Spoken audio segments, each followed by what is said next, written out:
जय शनिदेव। प्रिय दर्शकों, मैं राजेश जोशी आपका ज्योतिष जागृति केवल सत्य कार्यक्रम में आज फिर से स्वागत करता हूं। प्रिय दर्शकों, आज 13वां श्राद्ध है और 13वें श्राद्ध पर भी आप वही कर सकते हैं जो मैं हर श्राद्ध पे कहता आया हूं। पंडित जी लाख आवाज़ें लगाएं, पंडित जी लाख कहें कि आप पितरों दोष की शांति करवा लीजिए, पितृ शांत हो जाएंगे, काल सर्प की शांति करवा लीजिए। लेकिन बेसिकली आप देखिएगा कि वो सारे के सारे पैसे मांगने के रास्ते होंगे। मैं ये बात कहता हूँ तो मेरे लिए भी बहुत गलत बोला जाता है, लेकिन मैं फिर भी उनके लिए दुआ करूँगा कि परमात्मा उनको सद्बुद्धि दे। लेकिन एक बात प्रिय दर्शकों ख्याल रखिएगा कि वो चीज़ जो शास्त्रों में लिखी नहीं गई है, हम वेदों की दुहाई दे करके, उसके बहाना बना करके जो हम पैसे ऐंठते हैं, क्या वो सही है? हम अक्सर कहते सुनते हैं ज्योतिषम वेदानाम चक्षु। तो भाई किस ज्योतिष में, विद्या में, किस वेद में, किस पुराण में, किस उपनिषद में पितृदोष लिखा है? क्या किसी वेद में कालसर्प लिखा है? क्या उसकी डेफिनेशन सही ढंग से है? क्या उसको फॉलो की गई है? क्या यूनिवर्सिटी ने उसको अप्रूवल दिया? क्या उसके थीसिस लिखे गए? नहीं लिखे गए। हमने बना लिए अपनी सहूलियत के हिसाब से। क्यों? क्योंकि बात माया की आती है, बात पैसे की आ जाती है। हमारा जन्म गलती नहीं है, हमारा जन्म हमारे पूर्वजों के हम वंशज बने इसलिए है। हमारा जन्म पिछले जन्म का लेखा जोखा नहीं है, हमारा जन्म सृष्टि चक्र चलाने का है। हमारा जन्म इस वजह से नहीं कि कुछ हिसाब किताब रहता है, हमारा जन्म इस वजह से है कि हम भी सृष्टि में आकर के अपना एक रोल प्ले कर सकें, जो न्यायाधीश ने हमें ड्यूटी दी है हम उसे पूरा कर सकें। वंश के लिए एक दाम्पति जिनके नहीं होता वो नाक रगड़ते हैं, तब जाके वंश पैदा होता है। तो वो पिता दोषी कैसे हो? क्या माँ बाप ने हमें जन्म देकर गलती की? नहीं की। मान लीजिए प्रिय दर्शकों, किसी लड़की की शादी नहीं हो रही या किसी मैरिज के लड़की में डिले हो रहा है। अगर लड़की की मैरिज में डिले हो रहा है, ये रीज़न किसी ज्योतिष विद्वान को समझ नहीं आ रहा है, वो सारा पांडा फिर पितरों के मत्थे फोड़ देगा, तो ये सही बात नहीं है। उस विद्वान को ये देखना चाहिए कि इसकी मैरिज क्यों नहीं हो रही है। वो वेद में जो कारण लिखा है वो ढूंढना चाहिए, ताकि ज्योतिषम वेदानाम चक्षु जो हम कहते हैं उसे सही ढंग से फॉलो कर सकें, ना कि उस ढंग से फॉलो करें जिसमें सिर्फ पैसे बनते हों, जो कालसर्प पितृदोष के नाम पे पैसे ले लिए जाएं। क्या ये सही तरीका है? नहीं। अगर किसी लड़की की या लड़के की मैरिज में डिले हो रहा है तो उसकी कुंडली में कहीं ना कहीं दोष है, कोई ना कोई योग ऐसा कुंडली में बना हुआ है जो दोषपूर्ण होके उसे रिजल्ट नहीं दे रहा है। अगर हम इस बात का, गलती का या दोष या जो भी प्रॉब्लम है उसका जिम्मेवार उसके पिता को ठहरा दें तो ये हमारी सबसे बड़ी भूल होगी। उस पिता को बोल दीजिए कि आपकी बेटी की मैरिज इस वजह से नहीं हो रही कि इसकी कुंडली में पितृदोष है, तो वो पिता आपको एक मोटे मोटे आंसू रोता हुआ मिलेगा कि मैं तो अपनी ज़िंदगी में जितना कमा चुका हूँ, मैंने अपनी ज़िंदगी की जो पूंजी है सारी इसकी सेटलमेंट में देने को तैयार हूँ, सारी इसके विवाह पर लगाने को तैयार हूँ, सारी इसकी एजुकेशन पे मैंने पैसा लगाया है और मैं अब इसके लिए दोषी हो गया हूँ। वो बात उसकी समझ में नहीं आएगी और उसका विश्वास जो है एस्ट्रोलॉजिकल गाइडेंस से उठता चला जाएगा। फिर वो ज्योतिष के पास जाने की जरूरत नहीं करेगा, इस विद्या को छूने की जरूरत नहीं करेगा। उसको पता है कि ये सारे खर्चे वाले काम है और सब ड्रामेबाजियां चल रही हैं। क्यों?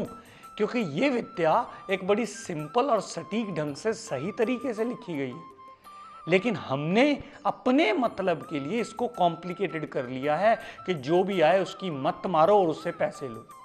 लेकिन ये तरीका प्रिय दर्शकों गलत है। आज 13वां श्राद्ध है, परसों सर्वपितृ श्राद्ध है। आप में से कोई भी जातक अगर मन में ये वहम रखता हो, मैं हैरान होता हूँ कुछ चीज़ें सुन करके। कई लोग टीवी पर ये बोलते मिलते हैं कि हमारे तो जी जवान लड़के की मौत हो गई तो उसका दोष लग गया, मेरे चाचा जी के जवान बेटे की हो गई उसको ये पितृदोष लगा। अरे भाई, जब वो पिता ही किसी का नहीं बना तो उसका पितृदोष किसी को कैसे लग गया? लेकिन कहने वाले कह देते हैं क्योंकि उनको हर चीज़ के पैसे मिलते हैं। लेकिन प्रिय दर्शकों, ये आपको सोचना है, ये आपको देखना है। कभी भी हम अपने बुजुर्गों के आगे नरकीय नहीं लिखते, हमेशा स्वर्गीय ही लिखते हैं। क्यों? क्योंकि हम अपने पितरों को इज्जत देते हैं और हम ये मानते हैं जिनके हम वंशज हैं उनका वासस्थान स्वर्ग में हुआ है, वो स्वर्गीय है। इसलिए जिसकी भी डेथ हो जाती है स्वर्गीय इसीलिए लिखा जाता है। तो जो आपका पूर्वज, जो आपका, जिनके आप वंशज हो, अगर वो स्वर्ग में बैठे हैं तो क्या वो अशुभ हो सकते हैं? अगर पिता की मौत के पहले स्वर्गीय लिखा जाए और बोल दिया जाए कि ये दोषी है, पितृ दोष लगा है, तो सोचिए प्रिय दर्शकों, ये दोनों चीजें कितनी आपस में कॉन्ट्रेरी हो गई, कितनी एक दूसरे के उल्टी हो गई, ऑपोजिट हो गई। They are poles apart. एक तरफ तो आप पितरों को इज्जत देते हो, उनके आगे स्वर्गीय लिखते हो ताकि मृत्यु के बाद या इस धरती लोक को छोड़ने के बाद उनका वासस्थान स्वर्ग में बने। दूसरी तरफ कहते हो पितर दोषी हो गए, पितरों को दोष लग गया, इनका हवन पूजन करवाओ। तो दोनों चीजें कितनी उलट हो गई इस चीज के लिए।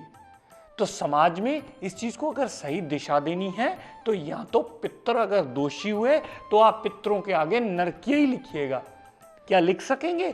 नहीं लिख सकेंगे। कोई जातक ऐसा नहीं चाहेगा, ना ही वो लिखने की जरूरत करेगा, न समाज उसको लिखने देगा, न उसकी खुद की मन की अंतरात्मा ये मानेगी कि नरकीय लिख दिया जाए।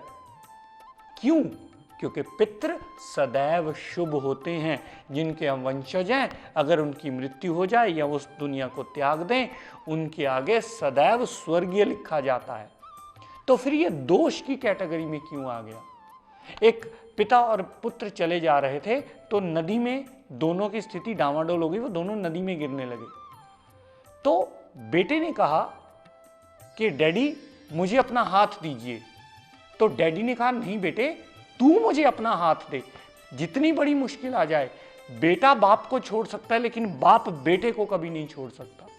जितनी मर्जी बड़ी दिक्कत परेशानी है, जितनी मर्जी बड़ी लहर आए, बाप ने यह कहा कि मैं तेरा हाथ नहीं छोड़ूंगा, तू मेरा हाथ छोड़ सकता है क्योंकि तू बेटा है और तू छोटा है, तेरी समझ का दायरा उतना है, मैं तेरा हाथ पकड़ लेता हूं, मैं तेरा हाथ कभी नहीं छोड़ूंगा। लहर निकल जाएगी, फिर हम पुल पे वापस आ सकते हैं। तो पिता ऐसा होता है जो कभी दोष नहीं दे सकता, ना वो पूर्वज जिनके आप वंशज हो, ना वो पिता जिसकी आप संतान हो। किसी कुंवारे की मौत हो जाए तो पितृदोष लग जाता है। हर जातक जिनके घर में ऐसी दुर्घटना हो जाती है, ट्रेजेडी हो जाती है, या बुजुर्ग इस दुनिया को छोड़ के चले जाते हैं, वो ज़रूर गति करवा के आता है, चाहे वो पुहेवे में हो, चाहे हरिद्वार में हो, चाहे कनखल में जाए, कहीं भी जा कर के वो फुल प्रवाह करके आता है और उसकी गति करवा करके आता है। तो फिर ये दोष रहा कहाँ?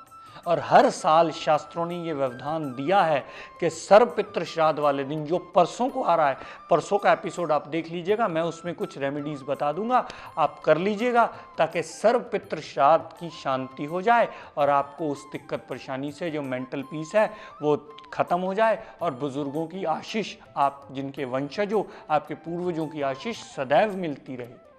तो प्रिय दर्शकों, हम सदैव अपने बुजुर्गों के नाम के आगे स्वर्गीय इसीलिए लिखते हैं क्योंकि वो हमारे लिए शुभ थे, हमारे लिए अशुभ नहीं थे। मैं ये बातें कहता हूं तो बहुत सारे ऐसे लोग आते हैं, बहुत सारे ऐसे विद्वान आते हैं जो गलत भी बोलते हैं, पर हमें कोई फर्क नहीं पड़ता। प्रिय दर्शकों, हाथी जब अपनी मदमस्त चाल चलता है, बाकी आगे आप खुद से आने। जब हाथी मदमस्त चाल चलता है तो कुछ लोगों को दिक्कत परेशानी होती ज़रूर है, उनको होनी भी चाहिए क्योंकि वो गलत रास्ते पे हैं। मैं जब अपनी एडमिशन ओपन करूंगा, मैं उनको खुला आमंत्रण दूंगा कि कृपया आके सही ढंग से इस विद्या को सीख लें ताकि लोगों को भ्रमित ना करके सही रास्ता दिखा पाएं, उनकी खुद की ज़िंदगी भी ठीक हो पाए और लोगों की भी ठीक हो पाए। प्रिय दर्शकों, ये टाइम थोड़ा बदल गया है। टाइम अपने आप में एक दिक्कत परेशानी वाला आ गया है कि हर बंदा अपनी तरफ खींचने को तैयार बैठा है। मेरी कोशिश ये है कि मैं आपको टीवी चैनल पे आया हूँ तो कुछ सिखा पाऊँ। बहुत सारे लोगों की कोशिश ये होती है कि हमारे पास ही आ जाओ, लेकिन इन दोनों में थोड़ा सा फर्क है, वो आपको निर्णय करना होगा। मेरी कोशिश ये रहेगी कि सदैव आपको सिखा करके एनालाइज करना सिखा दूँ ताकि आप खुद की एनालाइजेशन घर बैठे खुद ही कर पाएँ। प्रिय दर्शकों, वक्त इसलिए भी बदल गया है क्योंकि पुराने वक्त में जो जातक हुआ करते थे या जो एक आम इंसान, अब मैं नाम नहीं लेना चाहूँगा, इंसान हुआ करते थे, वो मांगा करते थे अल्लाह के नाम पे दे दे बाबा, मौला के नाम पे दे दे बाबा, राम के नाम पे दे दे बाबा, भगवान के नाम पे दे दे बाबा। लेकिन आजकल के डेट में वक्त बदल गया है। आजकल की डेट में क्या हो गया है, अब आप सारे लोग हंसेंगे ज़रूर, कुछ लोगों को परेशानी भी होगी। आजकल की डेट में बदल गया। आजकल की डेट में कहते हैं पितृदोष के नाम पे दे दे बाबा, राहु केतु की शांति के नाम पे दे दे बाबा, काल सर्प के नाम पे दे दे बाबा, त्रिशक्ति के नाम पे दे दे बाबा। आजकल ये हालत हो गई है हमारी एस्ट्रोलॉजी की, जो कि एक निम्न स्तर के लिए बहुत गड़बड़ करती है। जिनकी आमदनी बहुत कम है वो सुन के ही डर जाते हैं इन चीज़ों को कि यार इनके खर्चे ही पता नहीं कितने होंगे, हम तो निम्न स्तर के लोग हैं, हमारे लिए खर्चा बियर करना ही पॉसिबल नहीं है। इसका मतलब आपका प्लेनेट शांत नहीं हो सकता, इसका मतलब आप अच्छा जीवन यापन नहीं कर सकते हैं। अगर सही दिशा देने वाला होगा, आप खुद सीखे होंगे, आपको दशा अंतरदशा देखनी आती होगी, आपको गोचर अप्लाई करना आता होगा, किसी के पास जाने की ज़रूरत ही नहीं है। और वो योग जो कुंडली में होता ही नहीं, वो योग जो शास्त्रों में लिखा ही नहीं कहीं गया, वो योग जो हमने पैसे लेने के लिए बना लिया। मैं जानता हूँ बहुत सारे लोगों को दिक्कत परेशानी होगी, मेरे बारे में फिर गलत बोला जाएगा, पर प्रिय दर्शकों ये तो सृष्टि है, जो भी अच्छा करेगा उसके बारे में गलत बोलना तय है और मैं उसके लिए तैयार हूँ। और मैं उनके लिए भी मंगल कामना करता हूँ जो गलत बोलते हैं। उन्हें आमंत्रण दूंगा कि दिसंबर में हमारी क्लासेस लगती हैं, वो फ्री सेवा में होती हैं, उनका 5 पैसा भी नहीं लगने दूंगा मैं। लेकिन सही विद्या कृपया पढ़ लेंगे तो और 4 जनों का भला कर पाएंगे, खुद का भी भला हो पाएगा। बेचारे इन काल सर्प योग पितृदोष से थोड़ा बाहर आकर के अगर समाज के लिए सोच लोगे तो आपका खुद का भला तो अपने पास ही हो पाएगा, अपने साथ अपने आप हो पाएगा। क्योंकि वाणी में एक श्लोक लिखते हैं, सर्बत का भला मांगोगे तो खुद का भला अपने आप होगा। ये नियम है सृष्टि का। अगर सबका भला सोचोगे तो अपना भला, आपका भला गॉड खुद करेंगे। अगर सबसे पैसे ऐंठने की सोचोगे तो फिर पैसे में ही रह जाओगे, बाद में वो पैसा ही बदनामी का कारक बनना शुरू हो जाएगा, वो दिक्कत परेशानियां देना शुरू हो जाएगा। ये चीज आपको ध्यान देनी है प्रिय दर्शकों कि काल सर्प पितृदोष जिसने कहा उसने साथ ही में आपको अमाउंट बताई, क्या पैसे बताए गए कि इतने पैसे में ये शांत होंगे? क्या हमारे पूर्वज इतने गए गुजरे थे कि आपके 5100 देने पर ही शांत होंगे, या आपके 3100 देने पर ही शांत होंगे, या त्रिशक्ति पहनाने पर ही शांत होंगे? नहीं होंगे प्रिय दर्शकों। ये गलत तरीका है इस विद्या को पढ़ने का। प्रिय दर्शकों, आज की चर्चा को यहीं समाप्त करता हुआ आज का टिप ऑफ द डे देता हूँ, नोट कर लीजिए। अक्सर बहुत सारे लोग आते हैं जिनको हम सिमरन बताते हैं, क्योंकि मेरा ज़्यादा ध्यान, या मैं इस बात का बहुत ज़्यादा हार्ड बिलीवर हूँ कि पाठ करने से हर मुश्किल टल सकती है, पाठ से उत्तम कुछ नहीं है। सबसे ऊंचा उसका नाम, ये वाणी में एक श्लोक लिखा जाता है कि सबसे ऊंचा उसका नाम होता है, वही सिमरन कर लो, सबसे अच्छा रहता है। तो लोग पूछते हैं जी माला कौन सी यूज़ करें, रुद्राक्ष की लें, प्लास्टिक की लें, स्फटिक की लें, कोई भी माला लें तो सब आपके लिए अच्छी होंगी। लेकिन माला आप कोई भी ले सकता है। माला का अपना वजूद या अपना रोल कोई नहीं होता, वो सिर्फ कंसंट्रेशन को इम्प्रूव करने के लिए हेल्पफुल होती है। जब आप माला से सिमरन शुरू कर लेते हो, माला घुमानी शुरू कर देते हो, माला घूमती चली जाती है, वो 108वां मन का अपने आप आ जाता है। तो आप आंखें बंद करके जो भी आप पाठ कर रहे हो उस पर पूर्ण कंसंट्रेशन लगा सकते हो। ये मैटर नहीं करता कि वो माला प्लास्टिक की है, रुद्राक्ष की है, स्फटिक की है, क्रिस्टल की है, जो मर्जी होनी चाहिए वो माला, लेकिन माला आपकी कंसंट्रेशन को इम्प्रूव करने में सबसे बड़ा रोल प्ले करती है। बहुत सारे जातक ये कहते हैं कि मैं जी हाथ पे गिनती करके कर लेता हूँ, मैं ये ऐसे कर लेता हूँ। लेकिन प्रिय दर्शकों ध्यान दीजिएगा, हाथ पे गिनती करते वक्त आपका ध्यान गिनती में रहता है। माला से सिमरन करते वक्त आपका ध्यान पूर्णतः छोड़ भी दोगे तो माला अपने आप बता देगी कि कब वो 108 मन के पूरे हो गए, और आपका रिजल्ट और अच्छा करने में वो ग्रह या वो देवी देवता बाध्य हो जाएगा। तो प्रिय दर्शकों, आज अपनी वाणी को यहीं विराम देता हुआ हम सबके लिए मंगल कामना करता हुआ शनिदेव के आगे ये प्रार्थना करता हूँ कि शनिदेव हम सब पर अपनी कृपा दृष्टि, दया दृष्टि सदैव बनाए रखें। जय श्री